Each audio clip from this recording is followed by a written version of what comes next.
So the Dallas Mavericks are off to the NBA Finals. They knocked off the Minnesota Timberwolves in Game 5. Look, we'll get to talking about the finals next week. But for today, we want to talk about the life of one of the NBA's best and one of its most colorful players ever, Bill Walton. He's special to us as Blazer fans because he brought us our only title, only MVP for the Blazers. But beyond that, like, we obviously didn't watch him play. Seeing him on TV as a commentator, every time you just see him, it just brought a smile to your face. Just what seemed like an amazing guy, amazing player. It's so sad to see him gone.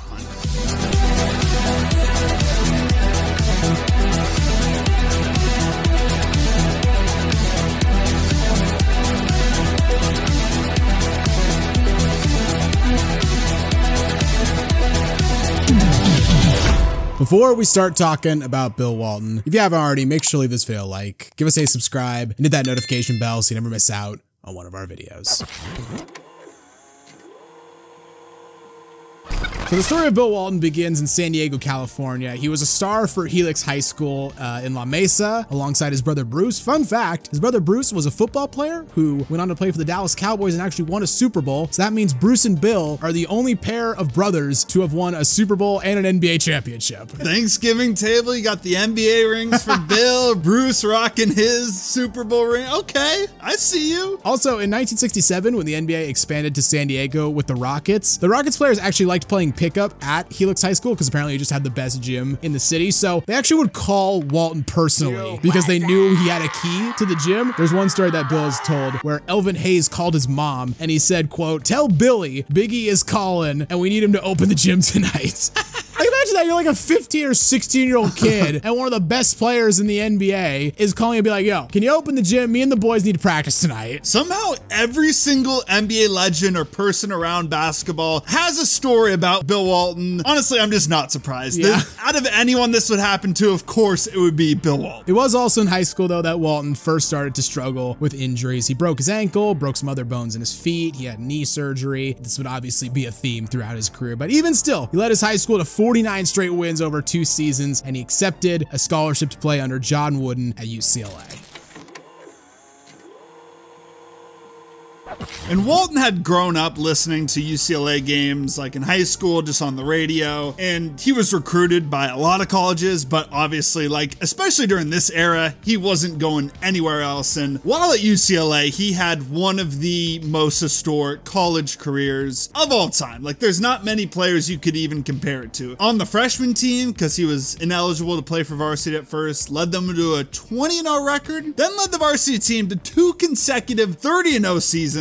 So that meant from the middle of his junior year of high school to the middle of his senior year of college, he did not lose a single game. I think people have worked it out that it was like 140 games straight. What the hell? Where he didn't lose. Like, we hear that story about, like, you know, Trevor Lawrence, I think, like Greg McElroy back in the day, like their dominance of like high school to college, and like that's impressive. But football, you play like what, 12, 14 games in a season? This is 30 game seasons. How is that possible? You don't just have one bad night where you get in foul trouble. No. And the other team is maybe, I mean, I guess the 3-pointer wasn't allowed this time, but then just another game where the other team is playing well and you're not. No, this man went 5 years without losing a single basketball game. I mean, he was dominant for the freshman team, but once he got to the varsity team, like you said, back-to-back 30-0 seasons in 72 led them to a 30-0 record, winning their games by an average of 30 points.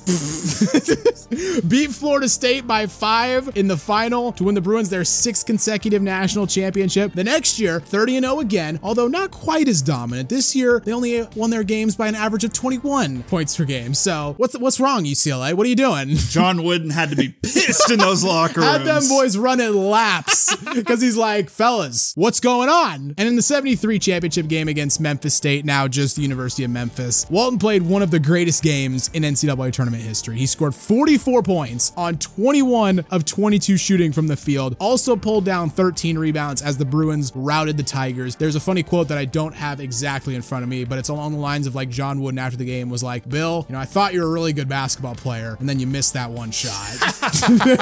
That is class. That's wonderful. I love that. I mean, 21 of 22, like, find me, like, a competitive basketball game where there's a better stat. Maybe you can find some pickup game, maybe some dude at 24 balled out, but in a college game or, like, a professional game, that is ridiculous. It was also at UCLA where we'd start to see the first signs of Walton's, like, personality outside of just his basketball. He very famously protested against the Vietnam War while at UCLA, actually got arrested and had to be bailed out of jail by Sean Wooden. That's hilarious and just completely on brand. Like, I'm not surprised hearing that story whatsoever. In Walton's senior season, like we said, that win streak finally came to an end. It ended at 88 games. I remember recently, like 10 years back or whatever it's now been, I guess not recently anymore, but UConn broke the streak. They lost 71-70 to Notre Dame, so just barely lost on January 19th, 1974. And overall, this was a pretty underwhelming season, at least by their ridiculous standards. In February, they lost back-to-back games to Oregon State and then to Oregon. That was seen as so bad to them that they called that weekend the Lost Weekend.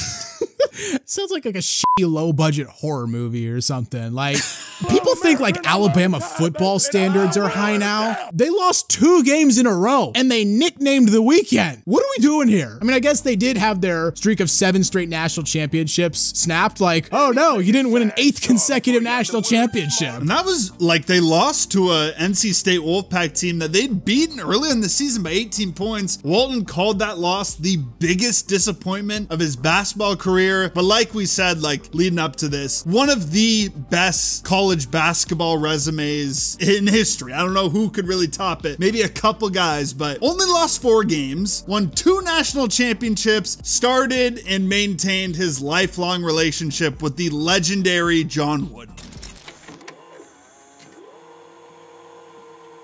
Now off to professional basketball. Before he was drafted into the NBA, Walton was actually drafted into the ABA, not once, but twice. F hilarious how just like haphazard things were back in the day, that 2 teams could draft the same player.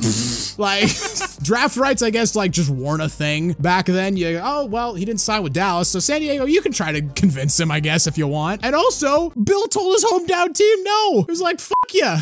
Out of any of the people I'd expect to actually go to his hometown team and do that, especially like in San Diego, that Southern California lifestyle, you'd expect it to be Bill Walton, but luckily for us Blazer fans, he said no. Blazers would draft him 1st overall pick in the NBA draft the following year. He was incredible out the gate, but the Blazers, as an expansion franchise and his injuries, they only won 38 in 37 games, but then in his 3rd season, Walton and the Blazers, they just put it all together. He led the NBA in rebounds and block shots. He was selected to his first All-Star game, didn't end up playing just because of injuries. And in the first round, the Portland Trail Blazers knocked off the Chicago Bulls in round 1 because they were both in the Western Conference at the time. Kind of embarrassing for us Blazer fans that we won a championship when the league was like this. They all count, okay? I guess. Ask any Boston Celtics fan. True. They all count.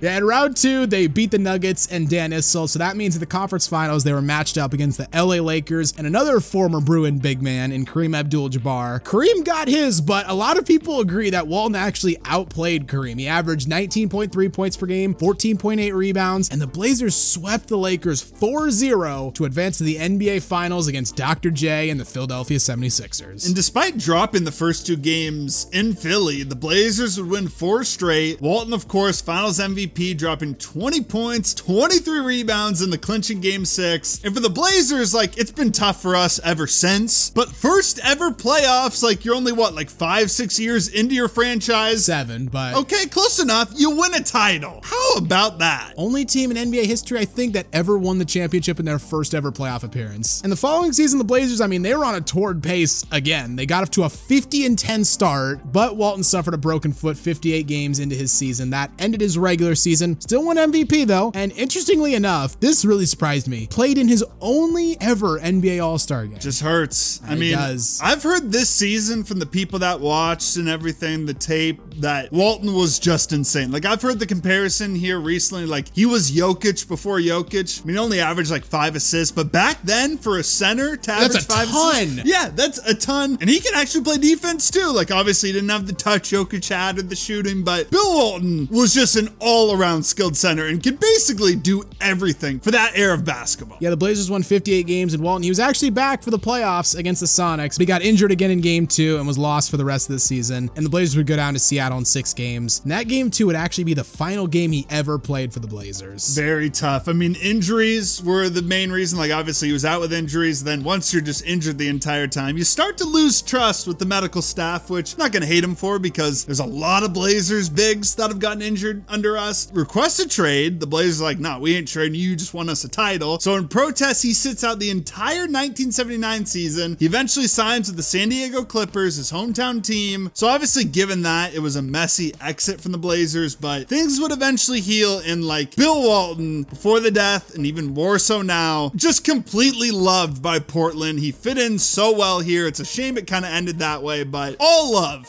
from the Portland Trailblazers, the city of Portland, to Bill Walton. Yeah, and Walton's time in San Diego, honestly, kind of like his time in Portland, was just plagued by injuries. He spent more time on the disabled list than he did on the court, and that's not a joke. That's actually statistically accurate. And the injuries, they started to take his toll on him, and he never was able to really help his hometown team in the way he probably envisioned. I mean, they never finished above 500, never made the playoffs, and by his final year with the Clippers, they had relocated to Los Angeles. And also, Walton hated Donald Sterling. He said, quote, "The checks bounced higher than the basketballs." He's a real one for that. He saw the future. He just knew. In 1985, he signed with the Celtics, and he had a bit of a career renaissance. I mean, he was back up to Parrish and Kevin McHale. How about that as a front court? Won 6th Man of the Year on that legendary 1986 Boston Celtics team that won the title. So he won another title, got 6th Man of the Year. After this season, though, injuries, like, they were already taking a toll. They just finally caught up to him. He only played 10 games the following season, didn't play at all in 88, attempted a comeback in 1990, but eventually he retired. A legendary career. It's a shame injuries happened. It could have been much more legendary, but peak for peak, it's up there with some of the best centers of all time. And after his retirement, Walton became a color commentator, and from 1990 to 2012, he worked for CBS, NBC, the Clippers, ESPN, and the Kings. And this run includes a truly hilarious moment from April 14, 2002, when he was calling a Lakers versus Blazers game in Portland. And Scottie Pippen got ejected after a foul call because he just chucked the ball into the stands. You can't do that, Scottie. What are you doing? But before the game, Blazers fans had been given these little Bill Walton like plush dolls, and they threw them on the court to voice their displeasure. And Rasheed Wallace, who was mic'd up at the time, was talking to Bennett Salvatore about what was going on, and he looked down at one of the dolls, and Bennett Salvatore asked him, "Well, who's that? Like, what's the doll of?" And Rasheed's just like, "Oh, that's ugly ass Bill Walton." It's ugly ass Bill Walton. You know, the Jailblazers era was embarrassing, but at least we got just great moments like this. Like, I remember seeing this one time just randomly on YouTube and just cracking up laughing. Like, just class from both of them there. He had 4 sons, one of which being Luke Walton, who won a championship both as a player and a coach, so winning, I guess, was in the blood. Luke and Bill are the only father-son combo, interestingly enough, in NBA history to both win multiple championships. He was a huge hippie. I mean, how many stories and just shirts and just references has this dude made about the Grateful Dead? Like, oh man, he's obsessed with them, just an all-time lover of them. He was nicknamed like the Grateful Red, Big Red Deadhead, world's tallest deadhead. He was inducted actually into like the Deadhead Hall of Fame. Didn't even know that was a thing, but he deserves his place there. Dude has lived like 5 lives. Like, how does he have so many random stories and just anecdotes? I don't get it. But of course, we all know him for the Pac-12 commentary he gave us. Just legendary stuff. Like, he wasn't the creator of Pac-12 After Dark. Like, that was more of a football thing, but he carried it over to the basketball side as well. Yeah, he was frequently paired with Dave Pasch while calling Pac games, and his commentary was, look, you either really loved it or you really hated it. I personally really loved it because it wasn't the most insightful commentary in the world, but it just looped back around to being the funniest thing you've ever heard. These are some highlights, and he did all these things on air, by the way. Took a bite out of a cupcake that had a lit candle, brought Dave Pasch some dirt from Temecula, and and then proceeded to rub it all over himself, changed his shirt during the middle of a broadcast, said during an MLB game that he wasn't a good catcher and was much better at getting high than he was at getting low, played the glockenspiel during a game, and my personal favorite, during an Oregon versus Washington game in 2019, claimed that he was in Ghostbusters, and when pressed on it by Dave Pasch, refused to elaborate, and then people did some research, and turns out he was right. He's a background extra at the very end for like 3 seconds. Again, just 5 lifetimes or something. He's done everything. But for us that like aren't really big college basketball fans, especially like regular season college basketball, it gave you a reason to tune in because you just get to hear Bill Walton talk over a game, just say the most random shit that came to his mind. And I gotta say, that man, I mean, it was friendly banter, but he straight up bullied Dave Pasch out there. He did, but you could tell they loved each other. Oh, of course. And as two guys from Pac-12 country, a conference that kind of gets ignored in the national media because, you know, East Coast bias, God forbid someone in New York stay up past midnight to watch a Pac-12 game. It was always so nice having Bill Walton as just the cheerleader of the conference, and I don't know if it's poetic or if it's cruel that a day after the Pac's final competitive event, we basically lost the soul of the conference. Yeah, it hurts. It is somewhat fitting, and I just always remember him going, the Pac-12, the Conference of Champions. Just always saying that. Never actually really won any championships. Like, what, football last time was 2005? Basketball was before then? Like, we win everything else. We win in swimming, yeah, and track, exactly, and soccer. But Bill Walton, I mean, he loved the Pac-12. He loved Portland, and just circling back to his time with the Blazers, I mean, let's put a statue of him in front of the Moda Center. I mean, who else? We don't have anyone else. Like, Dame's still playing. We can't do it for him. Plus, he doesn't like statues. Yeah, give it to Bill Walton, just a big ass statue of him. I'd love to see it. That is the video, guys. What is your favorite Bill Walton memory? I'd love to hear what you have to say in the comments down below. If you enjoyed the video, consider leaving it a like, as it really does help us out. And while you're here, why not check out some of our other videos as well? And don't forget to subscribe. Synthetic Sports.